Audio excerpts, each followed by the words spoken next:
विश्वरत्न doctor Babasaheb Ambedkar यांना मी त्रिवार वंदन करते आणि आपल्या बालवाणीतून बाबासाहेबांचे मोठेपण थोडक्यात सांगण्याचा प्रयत्न करते.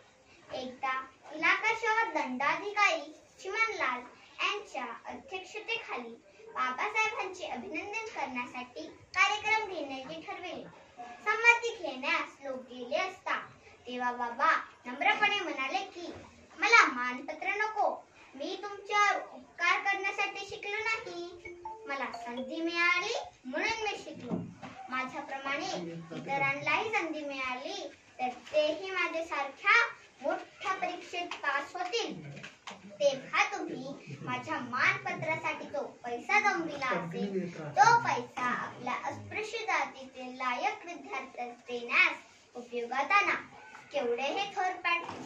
आता मी बाबासाहेबांच्या शेवटच्या दिवसातील काही घटना सांगणार आहे.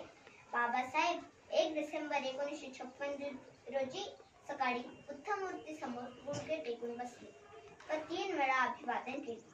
तेव्हा ते भावुक झाले होते. त्यांच्या डोळ्यातून अश्रूच्या धारा वाहत होत्या. दुपारी ते दिल्लीतील प्रदर्शन पाहावयास गेले. त्या प्रदर्शनात बुद्ध मूर्ती व इतर वस्तू बारकाईने पाहिल्या. 2 डिसेंबरला दिल्लीतील अशोक विहारात परमपावन दलाई लामांच्या स्वागतासाठी एका कार्यक्रमात उपस्थित राहिले. 3 डिसेंबरला आपल्या बंगल्यातील हिरवळीवर आपल्या आजारी चौकीदाराची भेट घेतली. 4 डिसेंबरला काही कामानिमित्त संसद भवनात जाऊन आले. 5 डिसेंबर रात्री 9:30 वाजता काही जैन साधू त्यांना भेटायला आले.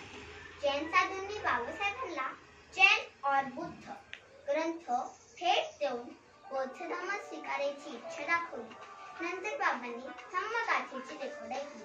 काही ग्रंथ घेऊन ते स्वयंपाकी सुदामांच्या विनंतीवरून भोजन कक्षात आले. मात्र जेवण केले. चल कबीरा तेरा भोग सागर डेरा, चल कबीरा तेरा भोग सागर डेरा असे पुटपुटले. ग्रंथाले डोळे भरून पाहिले.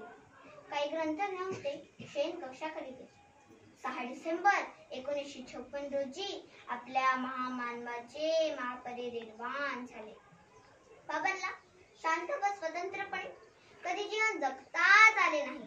ते 6 डिसेंबरलाच शांतपणे झोपले गेले. ते कधी न उठण्यासाठीच. म्हणून मी बाबांसाठी ह्या 2 ओळी म्हणते.